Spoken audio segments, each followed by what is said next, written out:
I was a barmaid in a mountain inn. There I learned the wages and miseries of sin. Along came a skier, fresh from off the slopes. He's the one that ruined me and shattered all my hopes. Singing 90 pounds of rucksack, a pound of grub or two. He'll sluice the mountain like his daddy used to do. He asked me for a candle to light his way to bed. He asked me for a kerchief to tie around his head. And I, a foolish maiden, thinking it no harm, jumped into the skier's bed to keep the skier warm, singing 90 pounds of rucksack, a pound of grub or two. He'll sluice the mountain like his daddy used to do. Early in the morning, before the break of day, he handed me a 5-note, and these words did he say: "Take this, my darling, for the damage I have done. You may have a daughter, you may have a son. Now if you have a daughter, bounce her on your knee. But if you have a son, send the young man out to sea, singing 90 pounds of rucksack, a pound of grub or two. He'll sluice the mountain like his daddy used to do." The moral of the story, as you can plainly see, is never trust a skier an inch above your knee. For I trusted one, and now look at me. I've got a bastard in the mountain infantry, singing 90 pounds of rucksack, a pound of grub or two. He'll sluice the mountain like his daddy used to do. 90 pounds of rucksack, a pound of grub or two. He'll sluice the mountain like his daddy used to do. Excellent.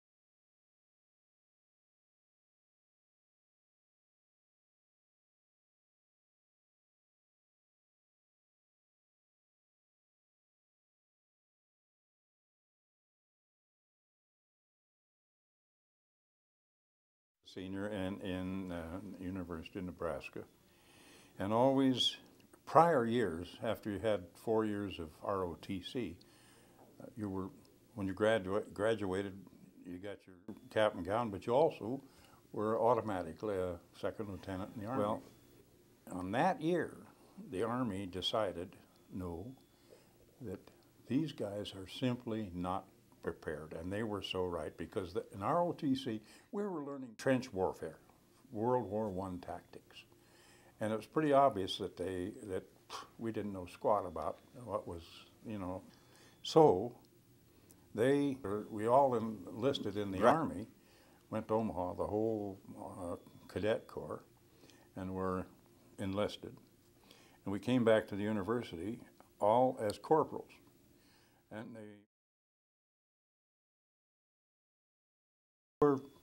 we had old Army routine. We'd reveille at 6 o'clock and get up and go outside and do on the mall, do calisthenics and stuff, and then come back for, oh no, we had to come back and fall in and go over to the student union for breakfast, march over and march back, and then at 8 o'clock we were turned loose and we were free for the rest of the day to go to class, do that sort of thing.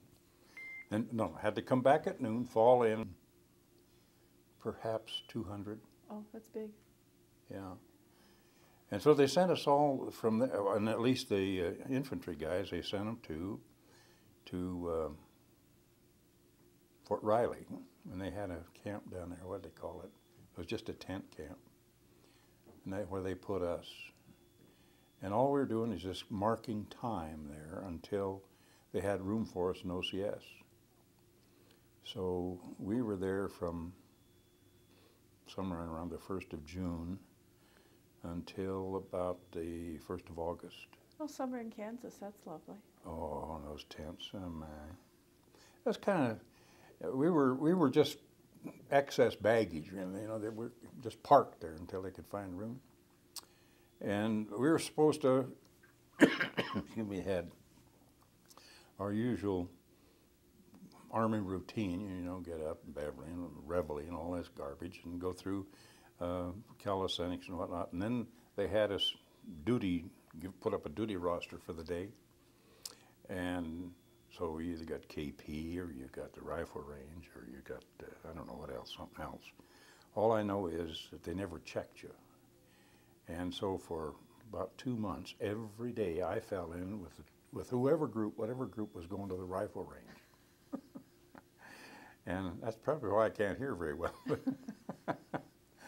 I'd go get a helmet full of ammo and then go down to the end of the line wherever the tree. And so and then our routine there was from 5 o'clock when we had, I forgot what they call it, anyhow, they had to assemble. And then we were turned loose again. No, 5 o'clock we'd had to come back, and then we'd do some more marching around. 6 o'clock we'd march over and get dinner. Then we came back, but from 6 until 10, no, that wasn't right either. From 6 until 8 was free time. That's the only free time you had. And if you're dating like I was at that time, it's kind of tough. Anyhow, and from 8 you had to be back, and that was study hall, and you studied from 8 until 10 o'clock until the lights out. And so when the graduation time came, why then we all went through the graduation ceremonies in. The only thing we had is wool ODs, and they were hotter than the blazes there in Nebraska in June. But anyhow, so we graduated in uniform, crummy fitting ones. And from there, we went down, they sent us down to various whatever OCSs there. Now we had infantry went to Fort Benning. The artillery guys went down to Fort Oklahoma, Fort Sill. How big was your cadet class? Huh? How big was your cadet class then? When you graduated? In Lincoln? Yeah. Oh, I would guess about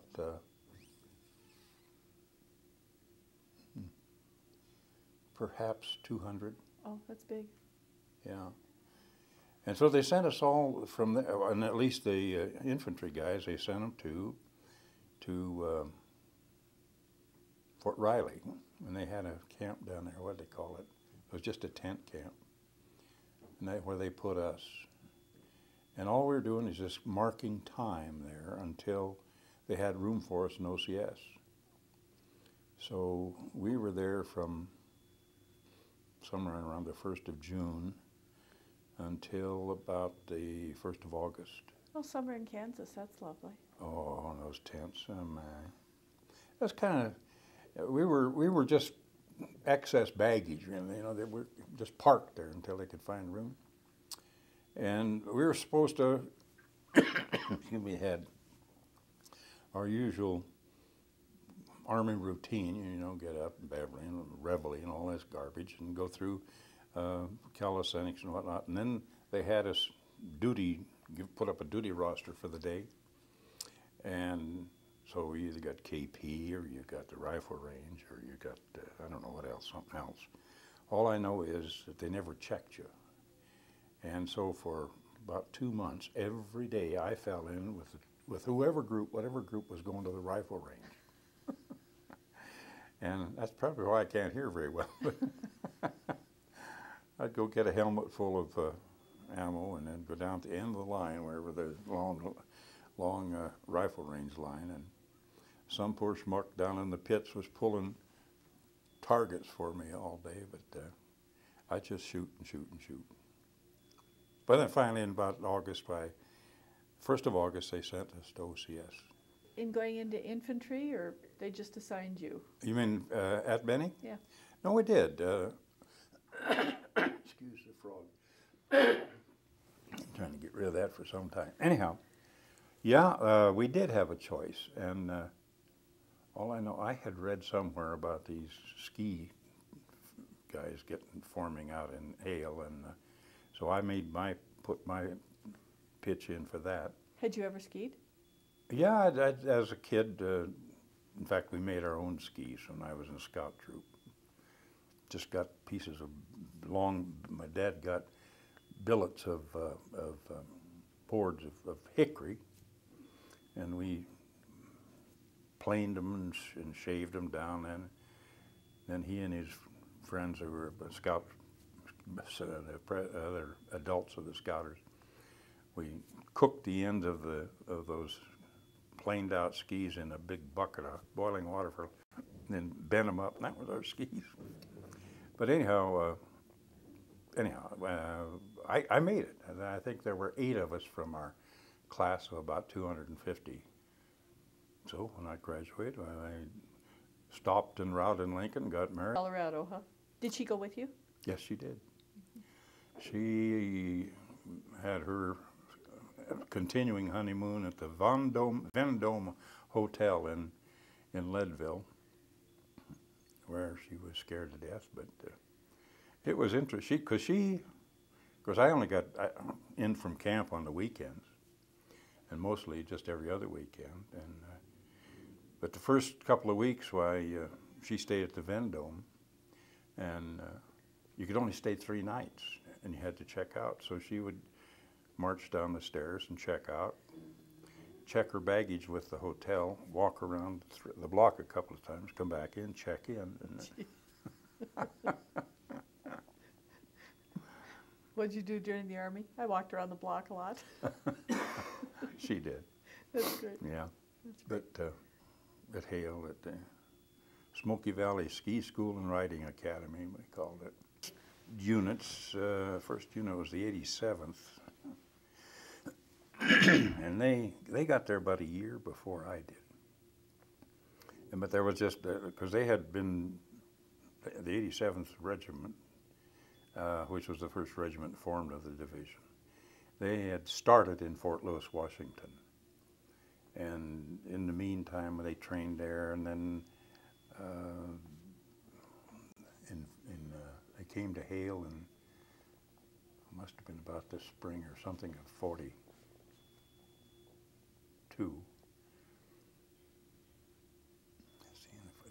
And they were late in 42. I mix up about dates about them because I wasn't there then.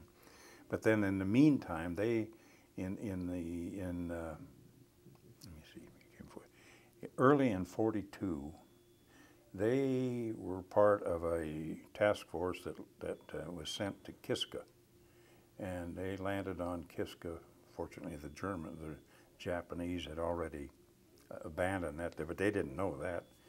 So they wandered around in the fog up there and managed to kill 10 or 12 of their own guys. But that happens in war. And but then they came back to Hale in the late summer of 43. And it was just about that time in 43 when they formed the other 2 regiments, the 86th and the 85th. And so they were still filling up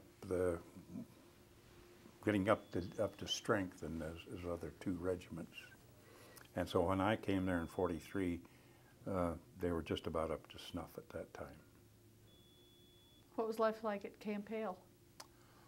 Camp Hale was tough. First place, it was is this high mountain valley, 9,500 feet valley, but there was this railroad, the Denver and Rio Grande Railroad main line from Salt Lake to Denver came through there, and it was a steep grade, and so every train had 3 and often 4 of these huge big engines that they used in those days that just boiled out the coal smoke.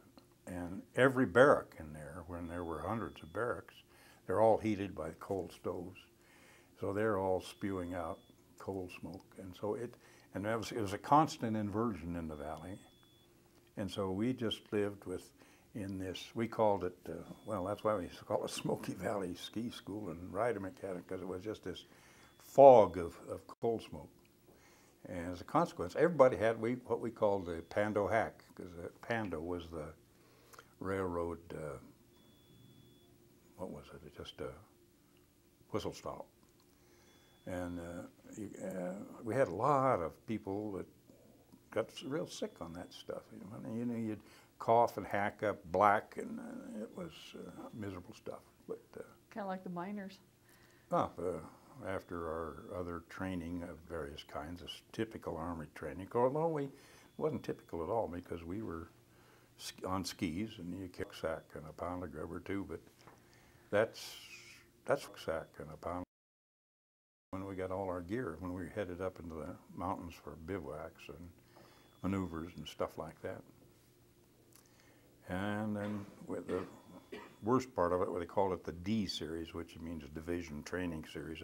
It's the final training program for a division to find out if they're ready for combat. And that lasted 3 or 4 weeks in March and April of '44. And the temperature got down to about 30 below, and we were living in tents and snow caves, and it was tougher out there, and a lot of people got frostbite. But were you anxious to get overseas? Well, I was kind of hot to trot, and I wanted to do something because, well, after Hale, then they moved us down to Camp Swift, 500 feet to 300 feet above sea level, in about the 1st of July in '44. And it was hot, and we immediately started, and they didn't have any summer uniforms for us, so we were down there in that mid-Texas heat in wool ODs. And, well, we started out immediately on 10-mile hikes. And what they were having some kind of business to try and test for the ability of the troops to do that sort of thing in the heat. And they had to follow the units with ambulances to pick up the guys that dropped out of heat exhaustion, because it was, well, wearing wool in Texas is not good in the middle of the summer. Well, anyhow, the morale dropped a zip. And in fact, I tried to get out. And as I say, I figured I'll find out what the Rangers are doing, see if I can get in them. And I wrote a letter. I've still got the copy of that letter that said, no, we're not interested in folks over in the States. The only ones they were taking into Rangers were people who had combat experience. So anyhow, they finally we were what was called a light division up in Hale. We didn't have a heavy weapons company, for example. But they revised our table of organization in November of that year, and that's when I was transferred from a rifle company to the headquarters company, and I became what was called a ammunition and pioneer platoon leader. And it turned out that our job was, well, first we were supposed to do minor engineering jobs like building OPs and rebuilding a culvert or some darn thing, small things you can do with a shovel and Stone back. Yeah, but our main job turned out to be mine disposal, and that occupied us most of the time in combat. So when did you get orders to go overseas? Oh, about the 15th of November. That's, I guess, what it first came out. We started packing up. Was it welcome news? Oh yeah, we were going somewhere. We didn't know where, but anyhow, yeah. So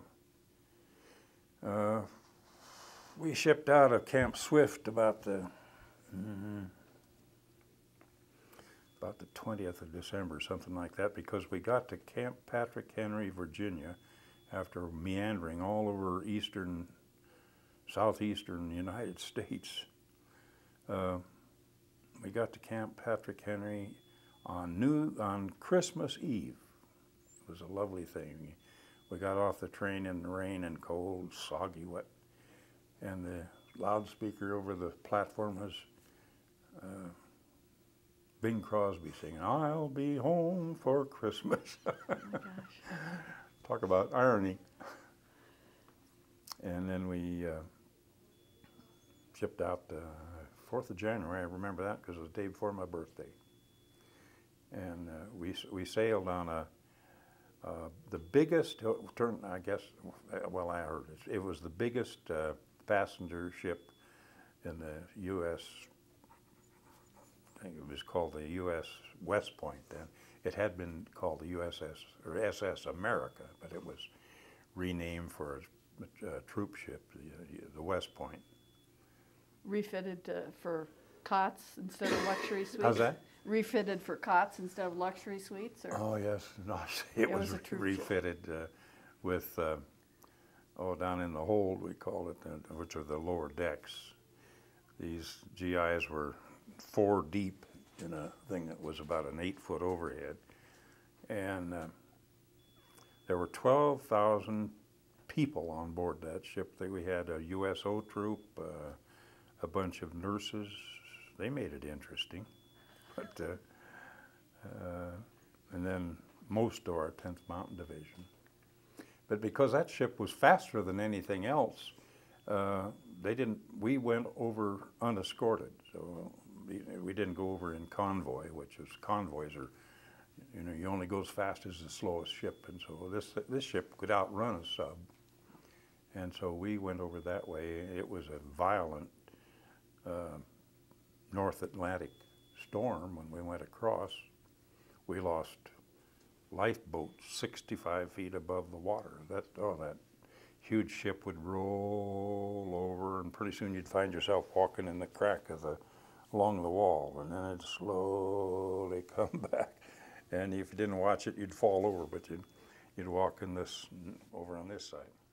And half of the people on the ship were sick. You can't imagine the conditions on that ship. Down in this hold, where the troops were, they'd stuffed all their, the walking between the bunks was only about, I don't know, about as wide as my shoulders. And it was 4 deep, just little bunks. And everything was stuffed in it, so it was full, packed full in that room. Probably a stateroom that was supposed to have 2 or 3 people would have 15 or more. And all the guys had hung their helmets right by their head, some projection on the bed. And most of them, they were using those to vomit in. And the stairways, they called them ladders. We couldn't go out on deck at night because the troops, guys just would not stop smoking, and they'd light cigarettes, and we didn't want whoever was running the ship said, you can't be out on deck at night because you'd be lighting cigarettes. And so they had to stay in. And so and they didn't have enough people. They couldn't possibly keep it cleaned up. And so we were on there for 9 days. And the conditions were just unbelievable. I can't imagine. Yeah. Welcome to ocean travel. Yeah, I mean, slick stairs. Yeah. Well, and you're all in good shape and have big, broad shoulders and no room. Oh, yeah. So where'd you land? We landed at Naples, about the 9 and 13th of January about. And then we immediately offloaded because the piers and everything in Naples had been blown apart by our bombing and Germans. And so we immediately got off our ship, walked down the ramp or whatever it is a little ways, and got right onto an LCI, a landing craft infantry, which held about our battalion filled that ship. And that's about 600 men, I guess, 600, 800. And then we just crept along the coast overnight, going north to Leghorn, or Livorno.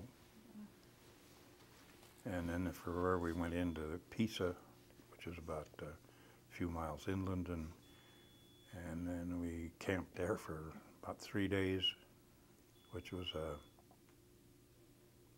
it was the king's hunt. No, it was something had to do with the king, though, because there were beautiful big pine trees, which the army was busily cutting down with a portable sawmill for lumber, and the Italians weren't very happy about that.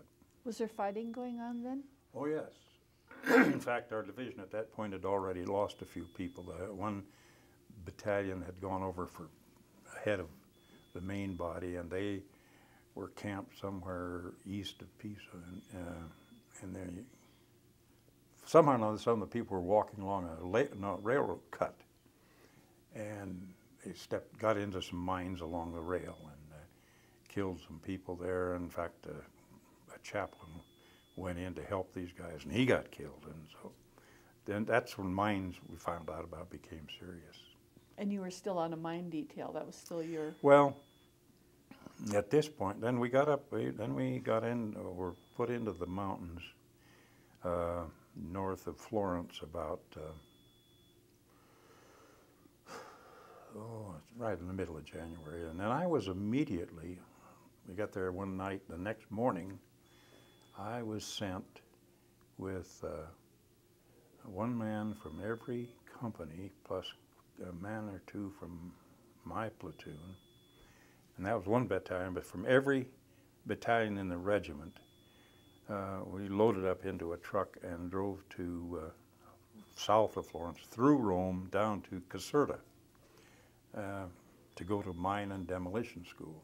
And there we learned something, because then we got the latest skinny on what German equipment was, you know, make paths through minefields, stuff like that. What to look for? What to look for. And we were down there for 2 weeks, and then we came back to up in the line again.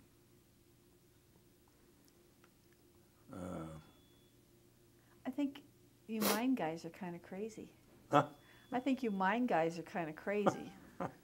You go out into an area. What do you look for? I mean, are you constantly looking? When I came back from that school, I immediately started talk about intensive training of these guys of mine. There were about 25 of us in the platoon. And so, boy, I wanted them to know everything I had just learned at once. So first thing I got to do is go find some mines. And so we worked on real minefields. I asked the Italian, where are some mines? And these guys, they knew where they were.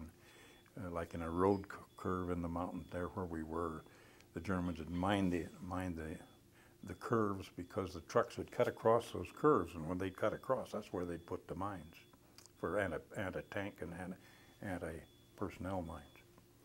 So my guys learned the hard way to get out there and dig up the real mines. And we got competent in a hurry, because this was in January, and I didn't have very long until, because on the 14th of February is when we made our first major attack on what was called the Winter Line there in the mountains north of Florence. And our division was given the job of capturing a major mountain chain that the Germans had occupied and very heavily fortified, and defended this Highway 64, which was the main highway between Florence and Bologna. And they were looking down our throat Germans always had the high ground and were looking down at us. And anyhow, Fifth Army wanted to use that road, but they couldn't, because the Germans had this high mountain ridge chain. And the Americans had attacked it and been driven off previously twice, and the Brazilians had attacked it and been driven off. And so it was our turn to take a crack at it. But we ended up with a really wonderful division commander. George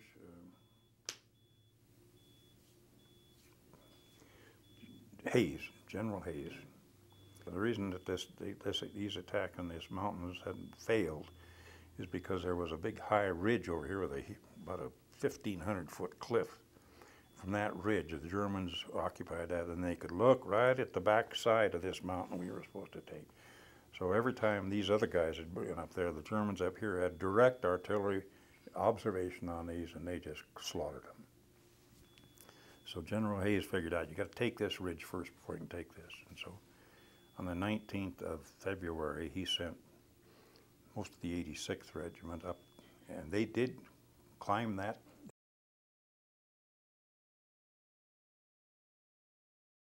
The Germans thought it was impregnable, and it was a complete surprise when they didn't even, when the Germans came out of their holes in the morning, these guys up on top, and they had no idea how they ever got there.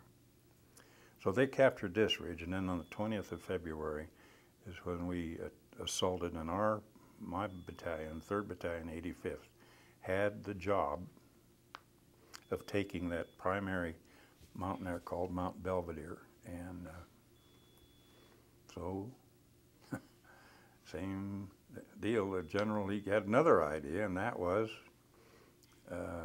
probably the best way is to try a surprise again. So we attacked that mountain starting at 11 o'clock at night in the dark. Well, not quite dark, because back in the mountains behind us, the Army had set up some big, what do you call them, searchlights that they use for aircraft thing, but they'd directed these on this mountain.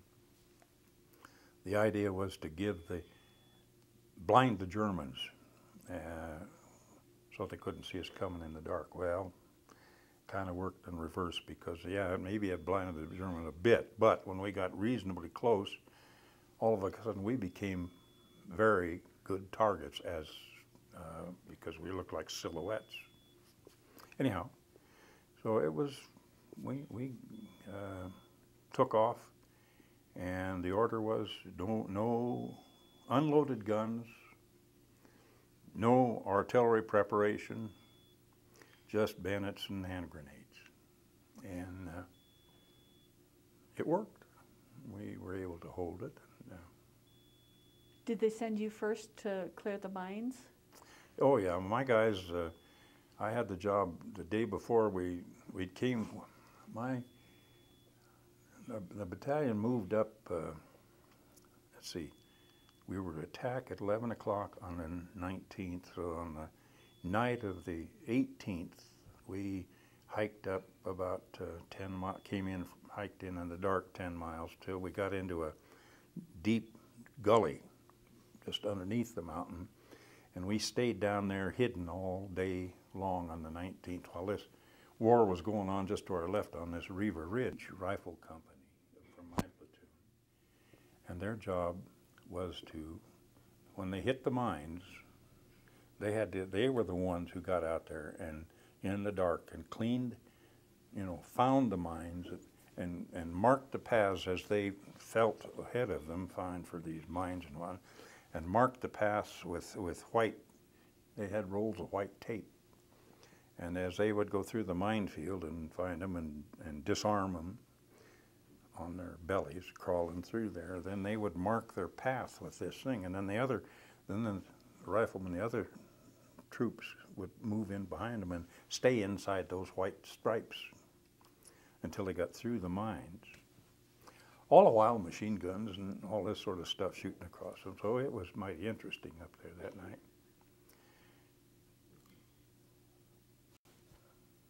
I got hit that night, so my war ended for about a month. Where'd you go? Where were you hospitalized? What's that? Where were you hospitalized? In Pistoia, which was it's a town about, I'd say 30 miles northwest of Florence. And it was a 70th General Hospital. What a wonderful bunch of people. It was a hospital, it had been formed by the University of St. Louis Medical School.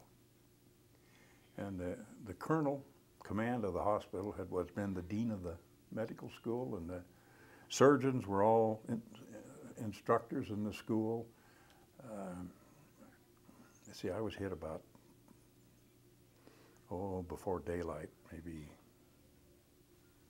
4 o'clock in the morning, colder than Billy be damned. I know it was cold because I had a brand new pair of wool combat pants and wool underwear, and the temperature was probably 20. And this dang medic, I remember so well, Danny Fantoni, he came up there in the dark, and boy, medics, I'll tell you, I've got a lot of respect for those guys. But anyhow, he came up, and he cut my brand new pants from crotch to knee to get at my leg, and I thought my leg was going to freeze in the next 2 hours. But anyhow, he patched me up so I didn't bleed to death. And well, I started to slide down. It was very steep. The mountain was very steep up there, and I was sliding down on my rear end about an hour and a half later. And all of a sudden, I heard some guy, "Oh, stop, Lieutenant." I was sliding right into this daggone minefield that I had just come through during the dark. And so a couple of my guys spotted me, and they came and helped me down, and back to the aid station, which was just a little cow shed. But it was just the daylight was just starting, and we had just been receiving, and that's what hit me, just receiving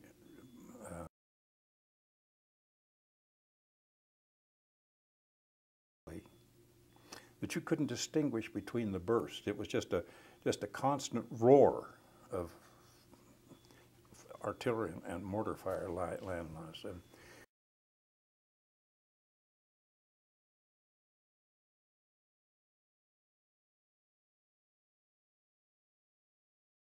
disappeared behind the hill mountain where we were with their 50 calibers firing, and they dropped rockets on it, and just like that, all that shelling stopped. Those planes were lifesavers.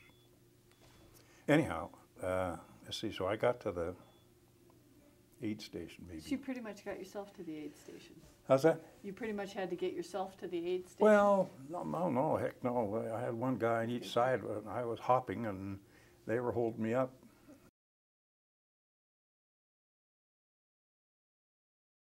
Or so back down the hill to this aid station. And then they had to go back up on the hill. They got a job to do. And so I lay there on a stretcher till about noon because of the shelling, the Jeep, which they used for transportation, couldn't get up there. They managed to get up there about noon, and by 11 or 12 o'clock that night, I was back in Pistoia.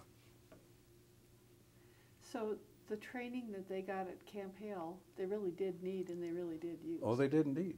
Those guys who went up Riva Ridge, absolutely, they used that training which we used. That's about the only time we did. The rest of it was just normal infantry stuff, up and down, but still. Never got to ski. Not I.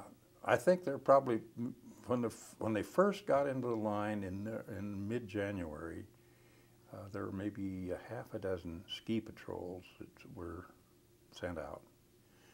But they soon found out that the snow was first very crunchy and icy, and skis on that, first they're terribly noisy, and you're not very maneuverable, and you're pretty vulnerable on those things. There's flat land, just for like they had in Finland, where the Finns fought the Russians. It was flat, and they could zip around in the woods on skis, but on those mountains over there, too icy and too steep, and not very effective. So you're in the hospital for a month, and if you had to go to the hospital, that was a good one to go to. Amen. It was a dandy. Yeah. And then they came and said, "You've had a nice time here. We're going to invite you to leave." No, I said, you were there for a month. Eager to get back and get my old outfit. So did you? I always thank God they didn't replace me. My job was still waiting when I got back. So when you were in the hospital, did you still hear what was going on with your division? Oh my, yes. Oh, oh yeah, we heard every day somebody saying. And I was honored about after 3 weeks. 4 of my guys showed up. They had come back and given R&R, and they came up to see me. And but that was kind of a tough one, because they also told me that just before they left that my platoon sergeant had been killed, and You never get used to stupid that. order by a stupid major that sent him out on he and a bunch of my men out on a bare forward slope of the hill, in direct observation from the Germans on the other side of the valley. Sent them out there in the middle of the afternoon, a nice sunny afternoon, to check to see if the road was passable for tanks. And the Germans let them get out in that open field, and then they just, their artillery was so good, and they had everything so registered that when these guys got out in the middle, they fired 3 rounds at them, and they just came in bang, bang, bang right on them, and it killed the platoon sergeant, sent 2 guys so badly hurt back to the States. I think there are 8 or 9 of them in that, on that detail, and all but 2 of them were hit. And stupidly, I mean, they should not have been out there. They should not have been sent out there. It was one time in my life, if that had been there, I'd have refused that order. I'd say, no, I'm not going out there in the day. We can do it just fine at night. Mm-hmm.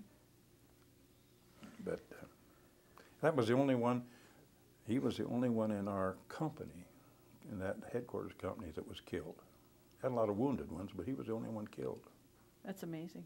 Oh yeah, because the rifle companies, they were getting people killed right and left. Yeah. A bit ago you talked about, it was the Italians that were showing you where the mines were. So are these partisan Italians? Were they anti-German? Where did they fit into the? Oh no, these people we were talking, they're just farmers. They lived there, and you know, they were. I'd see those people wandering around. Some of them you see them between the lines. Daytime, the Germans seemed to know what they were doing, and they didn't shoot them. But sometimes they did, because a part of Italians often brought us information about, you know, the Germans in that house or that sort of thing. Because a lot of it, up in the mountains, most of every building there was occupied either by the Germans or by us.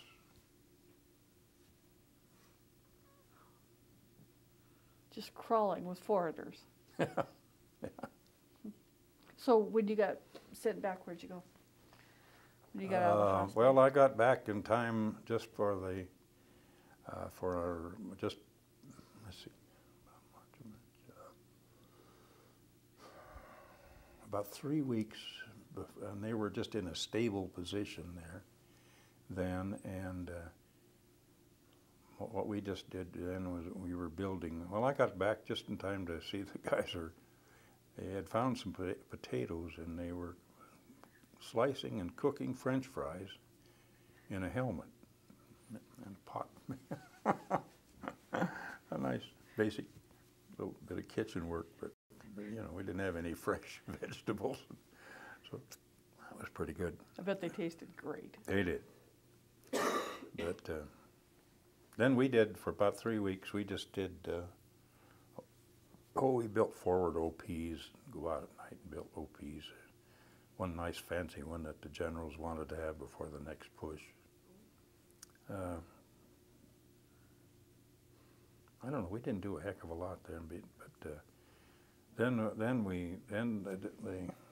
the last major push was on the 14th of April, and that was another hellacious day, because on that day it was broad daylight. We started about 9.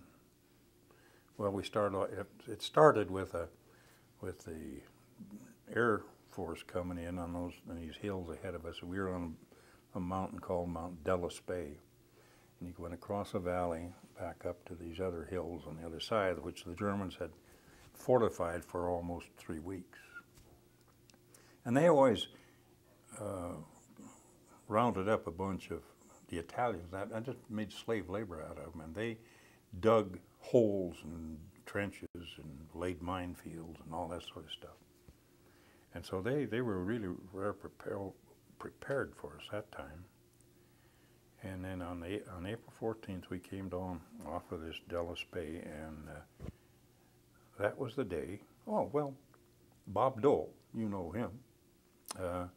He was in our battalion. He was a platoon leader from WWII Company. He had come to the division well after this attack on Belvedere as a replacement officer. So he only lasted in the division 6 weeks. So on April 14th, he was a platoon leader in WWII Company, and I was probably 200 yards from him when he was hit. I didn't know him at all because I think I probably met him maybe up in the house that was our headquarters in the dark, a night sometime when they're briefing the officers for something or other, but I don't recall him. But anyhow, that was right where he was hit, and that morning of the 14th, about noon, and then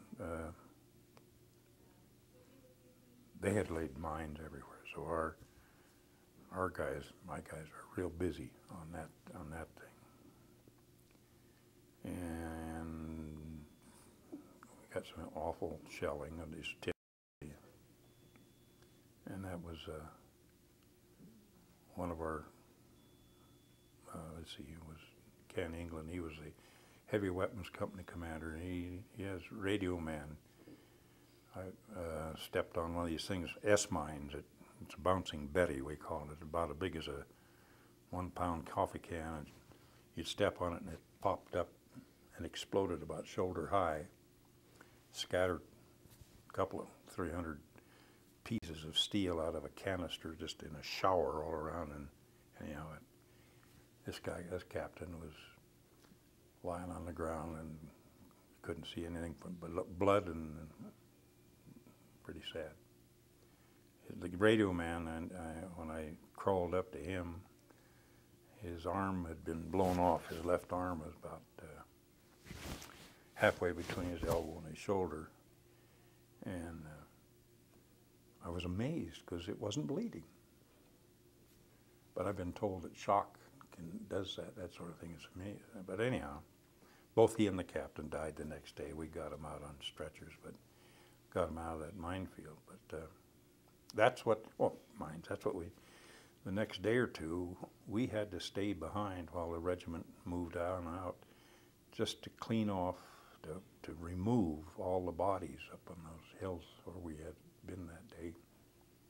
So it took us 3 days to round them, pick them all up, get them in body bags, stack them up like cordwood in the Gray's registration tent. Gory duty. The Germans weren't going to let you surprise them again, were they? See? The Germans weren't going to let you surprise them again, or they weren't going to underestimate you guys. Well, again. not that for sure.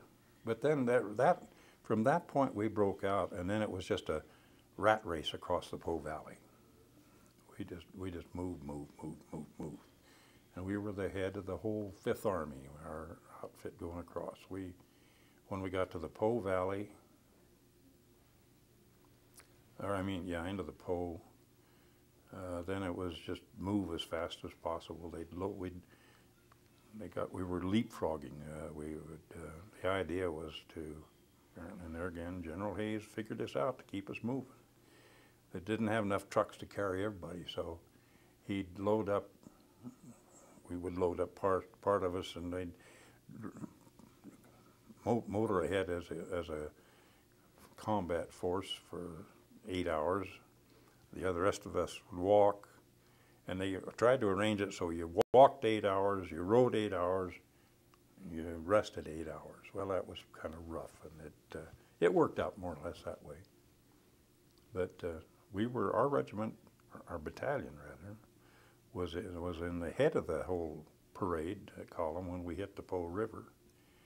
And we got there at night and dug in under heavy shell fire, and then the next morning, we weren't the first to cross. The 1st Battalion of the 87th went across first. And then we followed about 2 o'clock in the afternoon.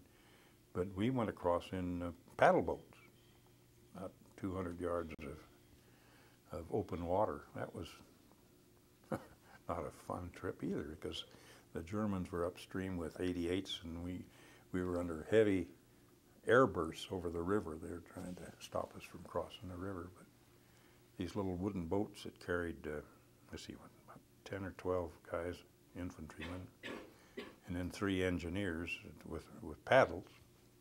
The guys we used our rifles as to help speed things across. But being out there and very out in the open on that river was was interesting. Were the casualties heavy on the Po River there? I'm sorry? Were the casualties heavy on the Po River there? Oh, not like we had before, but we had a number of casualties there too. Yeah, not as many as we thought might happen, and as much shell fire was. I thought sure as heck we'd get a lot more guys hit, but no, we were pretty lucky. Good. So how long were you in the Po Valley? Well, let's see, we crossed the Po about the 14th, about a week later, about 21st or 22nd, something like that, of April. And then we got into that race again, going north, and we headed for Verona, but they changed plans somewhere en route, and we moved to the left and hit Lake Garda, which is a beautiful lake in northern Italy. And we, by this time, the 85th, my regiment, they had been rotated, so we were in the reserve, and the 86th, the 87th caught most of the hell going up on the east side of Lake Garda.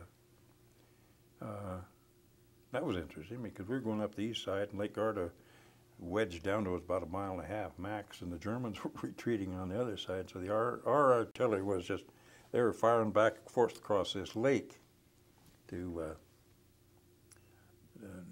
we were trying to stop them, and they were shooting at us. But anyhow, this was on the, we got up there on Lake Garda, and this business shooting back and forth across the lake, and we had the guys on the head were having a tough time because the road is along that lake. The rock wall mountain just comes down sheer, and it's just a series of tunnels. And the Germans were busily, not mining, but loading them up with explosives and blowing them up as they retreated.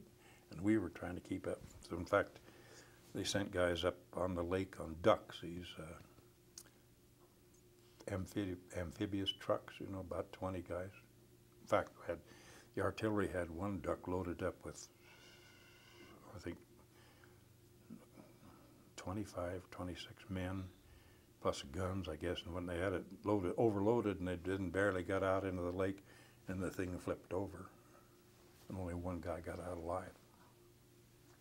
Anyhow, the war ended on the 2nd of May, and we were all strung out along that Lake Garda. Because you must have known you were really winning the way you were chasing them. Oh yeah, and we had captured thousands of Germans, and they'd given up. In fact, as we were coming north across the Po Valley, you know, an army on the move is a lot of stuff. And as we went up, the German prisoners were coming back down the road going south by the thousands. Nobody guarding them. They would come out of the woods, send them back down the road. They'd walk with their hands and go south. They turned out, I've heard later, that the army set up prisoner war, what do they call them, cages. There they round up about every 10 miles. So we had thousands of prisoners behind us. But we were way out on, most of the time we went across the Po Valley, we were, our flanks were exposed, and there was nobody behind us. We were really everything was hanging out. But like I said, this guy George Hayes, I had nothing but admiration for him. Boy, he was a pusher, and he was responsible for us getting there, getting across the Po. Otherwise, they would have been hung up again there on the damn Po Valley. I mean, the Po River. But you were there when the war ended. Yep. How did you get that news? How'd you know? Oh, there had been quite a few rumors for some time before, but I don't know. It kind of happened. You know, everybody, and I'm sure that it came to probably over our radio or something like that through communications. They told us the war was over. So everybody broke out all the flares they could find and were shooting them up in the air. And they hooped it. The lights came on. That was something That different. was the sign, probably. You bet. And the lights come on. Yeah. So you spent your whole time in Italy. I did. Yep, it was a short one, but a violent one.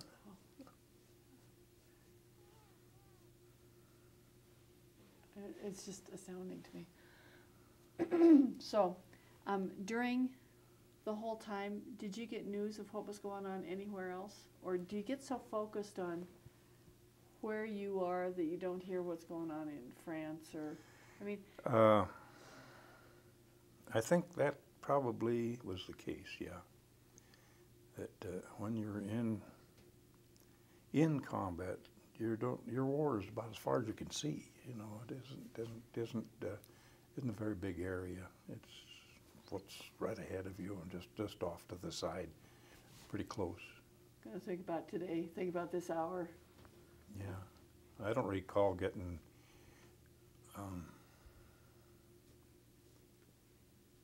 They had a paper of sorts, but we never got it very often. And if you're that close to the front all the time, you don't get much information. No letters The from further- home, no. Oh yeah, we got mail service was pretty good, darn good. Yeah, well, it took a while. I mean, 2 weeks or something like for a letter to get from Ann to me, and the same from me to her. But in fact, during the time that we're shortly after, well, from April 14th we jumped off. I didn't write a letter there for 3 weeks, something like that, because I was writing her about every day, even though it didn't get out that day. Oh, I also had to, while we were sitting, I had the miserable job of being the censor. You know, all the mail got censored, so I had the job of censoring the company mail, which was, all I did was stamp it and pass it on most of the time. Because trying to read that stuff, you know, hi honey, I love you, I miss you, and that sort of thing, pretty soon that gets, you just slide all over it. Nobody was sending any coded messages home or anything like that. But yeah, the mail was really kept up with us quite well. And supply lines and that kind of thing, you always had food, you always had the ammo you needed, all those kinds of things, pretty much? Yeah, we did. Our food was, well, when it was quiet, our cooks did a great job. Of course, everything's canned. I never, ever touch a piece of Spam again.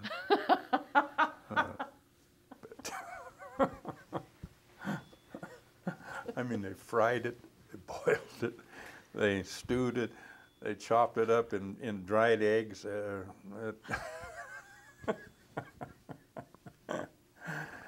But when we're on the move all the time, it was either K rations or C rations. K rations looked like a box of Cracker Jack. In fact, it was manufactured by the Cracker Jack Company. But in it had a little can of cheese and a little can of kind of chopped ham stuff, you know, put it on a cracker. And you always carried 2 or 3 of those in your pack. How long were you in Italy after the war was over? Well, we were there a few months more because how did that work out? We came back and they moved us back off of Lake Garda, and we went into a kind of a bivouac area near Verona. And then all of a sudden we got orders to move clear over to the extreme northeastern Italy, north of Trieste, because that neck of the woods, the Tito, was making noises about taking back part of Italy, making part of Yugoslavia.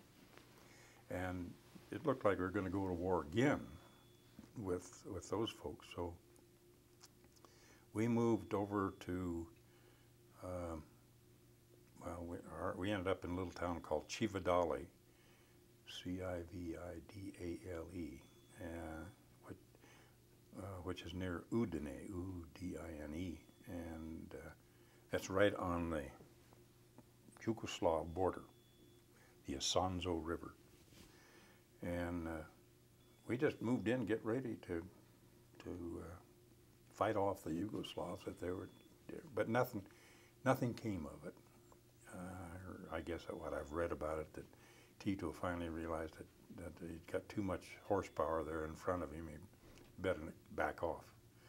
But when we first got there, we'd patrol, and of course my outfit, our job was to look for munitions. These Italian partisans and the Yugoslavs had stashed stuff around there, and we were supposed to try and find that stuff. But most of the time it was just interesting that the Yugoslavs would parade in the mornings, and they wore red scarves, the communists, and then in the afternoon, the guys with green scarves, the Italians, they'd parade, but they never seemed to fight each other. They just parade in town. And that went on for a week or 10 days. But we were there from, let's see, middle of May till we got shipped south to Naples to go home. That was kind of for us, it was just a vacation, though, really, because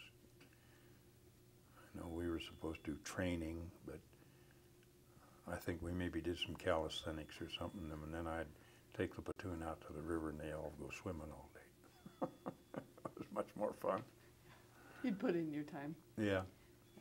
When you met up with these Italians, were they grateful? Were they just glad the fighting was over, or were they grateful to Americans and allies? Oh, well, I'll tell you, those folks in the hill towns, you can't believe it, because we have been, our 10th Mountain Association has been putting on trips about every 3 years over there. I've been on one of them, and it was more fun. And those people, they just fall all over themselves trying to thank us. It's amazing. Still. Yeah, and we go there and they put on a party like you can't believe, and they have street dances and dinners for every night, or lunches, and they just, each town tries to outdo the other to entertain us. And we've been there twice with once with my family, and then once just Ann on one of these trips, and then I remember Ann asking this lady in the town, said, "Don't you get tired of these old guys coming over here and wandering around in your streets and you do all this stuff?" And it was a man, I'm sorry. He said, no. He said, "You forget, they liberated us, because the Germans lived off the land largely. They took everything in the way of food. Those people, when we were there, were starving when we got there. They were just, had nothing. And so the fact that the Americans gave them food and all that sort of thing, and blankets, everything. They did things to help them, not use them. It was, I know when I first got there, and our cars too, it kind of turned us off that at the end of the chow line, these little Italian kids would show up every meal with they'd salvage a number 10 can from our dump, and they'd be standing there at the end of the line, and they wouldn't let you empty your mess kit into the garbage pit or anything. No, here. And so they'd stand there and until their number 10 can was full of all the leftovers from how many meals. And that was they take that home. They ate that, lived on that for some time. And so they remember the Americans as giving and the Germans as taking everything. They don't like the Germans. So you've gone back a couple of times, huh? Ann and I took 4 of our kids back at, this was 20 years ago. And then we went with the 10th Mountain group one time. And then my son wanted his 3 kids to see where I had been, so he took us over there one time too. And I walked them all over where we had been and what we did and that sort of thing. I was really impressed with those grandkids, because I just thought the oldest one at that time was probably sophomore in high school, something like that. And I just thought that the kids were, they were kind of bored with all that sort of thing. But I was amazed, because after I came back, this oldest granddaughter wrote a very insightful essay about her granddad and Oh, that's sweet. and what I'd done and that sort of thing. And so they did listen. They learned something. That was fine. It must have been amazing going back. Well, it was. You know what's amazing to me was how quick, when we were there, it was utter devastation. The houses were all destroyed. It was just piles of rubble. The villages, the towns were leveled. These poor Italians are living in ruins. The trees were blown apart by, everything was destroyed. Their bridges, their houses, everything was a wreck. So you go back there 20 years later and you'd never know that war had been there. It's beautifully rebuilt. You have a very difficult time finding any evidence of war over there at all. Once in a while, you'll see these environmental folks who say, well, we just destroy the earth. Everything grew back. They got their fields and their trees and their houses and everything. It looks beautiful now. I must say, they up there in the hills, notice they cut small trees for lumber and things like that. There are huge, big trees they don't dare touch because they're full of steel, and it destroys their saw when they try to mill them. Oh my, you never think about that kind of thing. I think it's interesting that all these years later they still care about it. Our kids kind of forget about it. Their kids are still raised on it. Hmm. Well, it was awfully nice to see. Okay. That's great. That's cool. So you left out of Naples, came back to the States. Were you still in service? Yeah, we came back on what was the name of that? SS Marine, U.S. Marine Fox. And it was big enough to just carry a regiment. So our 85th Regiment came back on that ship. Together. And it was fun because we heard on board ship that a powerful bomb had been dropped in Japan. And I guess we knew it was an atomic bomb or something, but we didn't know what the heck that was. But anyhow, and we were the first ship to hit New York Harbor after the atomic bomb. And so when we came in, we got a celebration. Like every fireboat in the New York Harbor surrounded us are flicking one of their hoses, spraying every which way. And just every kind of boat in place was following us or whistles blowing at us. So we got a real reception. It was great. And as we went past the Statue of Liberty, of course, everybody was on deck. And so here are all these, about 2,000 men standing out on deck. We got a picture of it. And everybody wanted to go, looked over, rushed over this to this, yeah, and the ship went whoop. And so on the PA system, they said, "Will you please move to the center of the ship?" about to roll it over. But then we went up Hudson River, long ways to what's called Camp Shanks. I'd never heard of it before. And then they used lighters, I guess. We just anchored in the middle of the river, and they came out and hauled us back. Most memorable thing then is as we stepped off onto that lighter, there were Red Cross girls there, and everybody got 2 boxes of fresh milk, and that was the first thing we'd had like that since we left the States. Never thought you'd be thankful for a box of milk. No, that simple pleasure, but boy, it was wonderful. It must have been nice getting back on American soil. I tell you, to see that American flag flying is really something else. Yep, that was indeed. But you know, we were just in Camp Shanks for just long enough to be processed, and we got 30-day passes and went home. So I went back to Lincoln. Anne was in Nebraska this whole time? Yeah. Back with her family?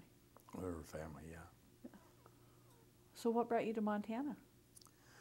Well, I grew up in Wyoming, and so after the war I went back to school and got a master's. GI Bill? Oh, yes, indeed. Best program the Army ever, or the U.S. ever. I think the U.S. got more for their money out of that deal than anything they ever passed. You bet. And so I went back to graduate school and got a degree in geology, and went to work in the oil business, and worked then in Louisiana and Mississippi, Utah, and then in the first Williston Basin oil boom, I came up through Montana, and the company made the mistake of sending me to Montana and Billings, and once I got here, I said, this is as far as I go. And I've been here ever since. This was it. Yep. Yeah. How many kids did you We have? had 7. Hokey smokes. Any of them born before you went over? Yeah, the oldest was born on November 11th of 43, and we shipped out on December 43. Oh yeah, my parents thought, and Anne's parents, no, her dad didn't think so. But my parents and her mother thought we were out of our minds getting married there. Oh, she's probably right. Probably right, yeah. But we were 21 and screwy. Seemed to have worked out all right. I think so. Yeah. I've been with the same woman for 64 years. 64 years, that's astounding. Good for you. Good for you. Oh, we're blessed. Yeah. So did you raise your kids on stories of the war? Did you tell them stories? I mean, the son wanted to take the kids back, but... No, I wasn't interested in anything like that. Or probably till maybe 15 years ago. So I started to kind of figure, well, that's not so bad. Maybe I ought to pass it on a little bit. And then when I took those kids, or went over those kids, that's the first time I really told any of them well, when they're right there, it's pretty easy to remember what happened then. Yeah. But I'm glad that this program is going on, because there are a lot of wonderful stories by other people too. We've learned some amazing things, haven't we? Absolutely. It's been just, I heard my dad's stories, and he was the hero of the whole war, Yeah. It was nice of you to help him out a little bit there. Well, your dad was a neat guy, and but most of my friends, they didn't hear the stories.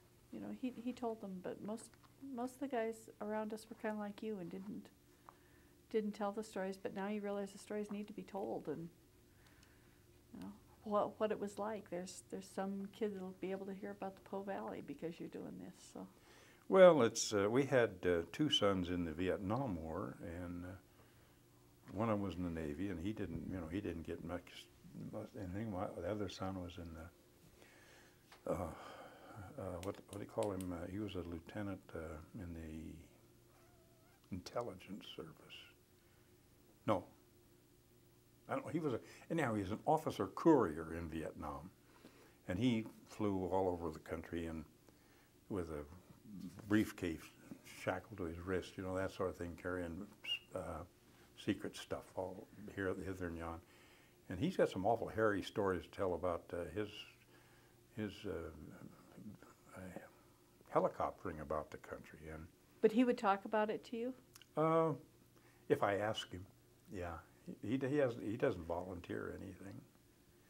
But I've asked him a couple of things, and like he was flying just the only guy on the chopper, and I think he was returning to his base, and the chopper got a call, somebody down or something, so they just dumped him in a little glade in the jungle, and he said there was nothing there but maybe a dozen fuel drums. So he's all by himself there with a pistol or something like that.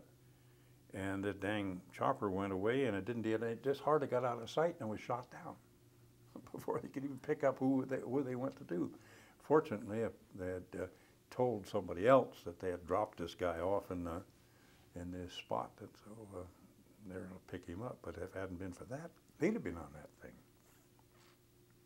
The things to be thankful for. It was a different war, and one that the people, my vintage, the way the Army ran things there, we just thought it was awful. That there was no sense of unity. That's one thing the 10th was, that's why I think we have such a very strong, alumni group, we call it 10th Mountain Division Association, is because we trained as a unit, we went overseas as a unit, we got the hell shot out of us as a unit, and we come home back as a unit. So we have a real strong sense of continuity and brotherhood. And you guys still get together here in Billings? Oh yeah, you bet. Probably, I don't know, no, they didn't do it this month, or we might next week maybe. Yeah, about every month, you guys. Yeah. What's the core here in Billings? How many of you are? Oh, now there are just about, I think about 4 of us. 20 years ago, there were probably 10, 12. Yeah. It helps. Oh yeah, you bet. We've become quite close here in the building. Well, after you meet every day, like an old coffee clutch every month. A geezer club, huh? Do what? The old geezer club, is that what it is? Oh, sure. That's great. That's good. So when did you officially get out of the service? That August or? No, the division was, no, I came back to, after we had that leave in Lincoln with Ann, then we came back to Camp Carson, south of, which is at Pueblo, no, south of Denver. What am I talking about? Colorado Springs. That's Fort Carson. And so we got there, well, let's see, Ann and I celebrated VJ Day.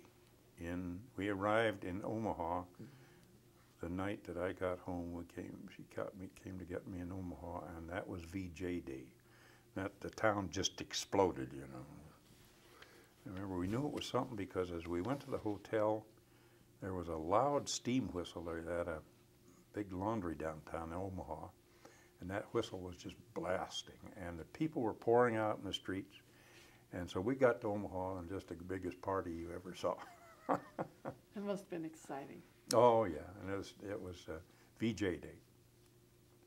So after that, then we went to Fort Carson, and that was in middle of August, or something like that. And then, of course, people were getting out of the Army by just pouring out of it. As this point system came up, and you finally got enough points. When you got enough points, okay, then you get discharged. So I was discharged from active duty in November, and then division was disbanded in November of '45. There was no more 10th Mountain Division. But I had been conned into joining the reserves. So I stayed in the reserves for 3 years, and this is not for me. And I was in school and all that, so my life was going on. I'd had enough of the Army. You've done your part. And they never revived the 10th Mountain for any other? Yes, they did. Did they? Yep, in 1970. Well, first, sometime in the 60s, I think it is. They had the 10th Division, and that was what was the purpose of that? Oh, well, it was during the Cold War and that sort of thing. And then it seems to me it was near I don't know the date exactly. Somewhere around 1980, they revived the 10th Mountain Division, and that's at Fort Drum, New York. That's a very it's one of the 3 really busy, active mountain Army divisions now. They've been very active primarily, well, they were in Somalia, they were in Haiti, they've been in a lot of things. Right now, they're very active in Afghanistan and have been for 2 or 3 years. So the tradition is carried on? Oh my, yes. Yep. Did the new guys ever talk to you, guys that set the pace? Have you ever had a reunion where the Afghani group? Yeah. Well, we just had last week our Hail and Farewell reunion. Hail is Camp Hale's where we were, so they call it Hail and Farewell, because they figure this is the last general that they will have for the division. And I guess, well, they might, because they had 312 vets there, and some 800 wives and widows and grandchildren and stuff like that. But 300 out of 20,000 or more that went through the division, it's getting kind of skimpy. And the youngest man was 81 and the oldest was 94. So. Ah, that's great. You know, when you start about every 3 years, well, time's running out. Time's running out, yeah. That's cool that you could go, though. I'll say. Yeah. Yeah, I even had a couple guys from my own platoon there. Nice. Did you keep up with any of the guys after this service? Oh my, yes. Yeah. Other than just the Montana guys? Oh yeah, you bet. Primarily, I was in K Company in the 85th for over a year, and then moved into Headquarters Company. So those 2 companies, you bet, I know a lot of fellows there, and we correspond and talk on the phone and that sort of thing often. And Irishman from Brooklyn, and he'd be walking down the street there in Camp Hale, and the general would drive by in his Jeep, and the general would salute in Montana, "Hi, General." General would stop, slide back. I know he did this. And the general, "What's your name, soldier?" Give it the name, what's your unit, what? The general would report him, and he would be busted from pre-FC to private and put on KP duty for life or something. Anyhow, he was terrible. But when he got into combat, he found a niche in this, because my ammunition and pioneer platoon, that was my job for the battalion. Keep track of ammunition and supplies to the forward units, forward companies, and then pioneering, that's where the mine thing. But Monahan, who was a terrible scrounger in the first place, he didn't supposed to have it, but he ended up with a 2.5 ton truck. And he and his buddy, one of them is Gil Ronan, Jim Gil Ronan, that I just had a great time with at the reunion, who was also a truck driver. The 2 of them would disappear and be back in Army depots or someplace, loading up the ammo and bringing it up. When our guns are because of a shortage of supply in Italy, apparently they're trying to put it all into the, because when we were down in Italy, this war, you know, up there in France and Germany, and how keep track of each other. That's nice. A brotherhood. Yep. Well, anything else you haven't talked about that you want to talk about? Good Lord, I haven't spieled off like this for a long time. Well, I appreciate that you did. It's just fascinating to get the one story as you follow it. And Mount Belvedere and River Ridge and putting it all together in one spot, that's great. Well, it was a marvelous experience one that I would not want to go through again. But still, with all these not anymore, all these great guys that I have known there, you know, I'm delighted to be associated with such a bunch. They were wonderful men. I tell you, those guys that my platoon, they're just, it wasn't that long, but it doesn't take that long to really bond. And we had a really good group, really a great group. If you got to go through a war, that's the group you want to go through with? Yeah, well, I'd hand my life to about any one of them the way they came out. I had one guy named Monahan. He was talk about a renegade. He was probably the world's worst barrack soldier. He was a big, happy-go-lucky Irish. One was going on. And so we were limited to ammunition, and our mortars were only supposed to have 6 rounds per gun per day. Well, Monahan and Gilronan, between them, they would provide them with a truckload of ammo. So we always had plenty of ammo, and I never had anything to do with it. They had the job, and they took over it. It was great. They just took it right out of my hands. That's the kind of guys they were. They were, you know, I guess that's really one of the, I've heard, and I think it's true, one of the reasons that we did win the war is that I know German army is so hidebound that there are no decisions made that aren't made by the next higher officer. So there was very little individual initiative in the German army. American army is full of it. This thing that I saw talk about Monahan is one of them, that they could use a little ingenuity or individual effort. And I think that difference was in the Army quite a bit. I know probably I fraternized, I know I did, with my men, and in fact, the German Army would never do that. But I was so honored, actually, when we were on that ship going from Naples up to Leghorn, and that night, we were all on deck because, again, it was a ship that was stunk down below the deck, so we stayed out on deck and tried to see some kind of a light or something because we were going along the Italian coast and it was black. But anyhow, we were sitting there, and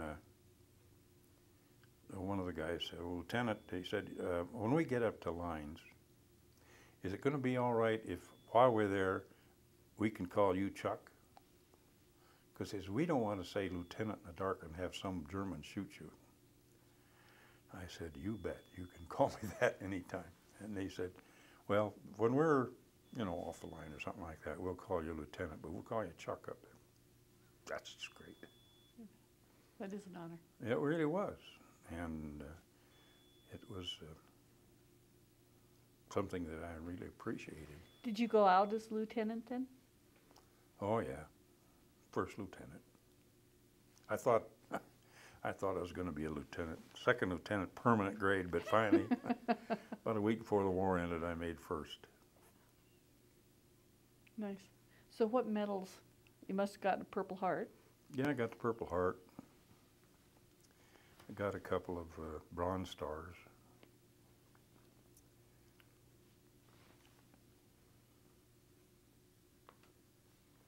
Do you keep them at home? Pardon? Do you keep them at home? Where's your Purple Heart? Oh yeah, in the drawer, in the back of my dresser drawer.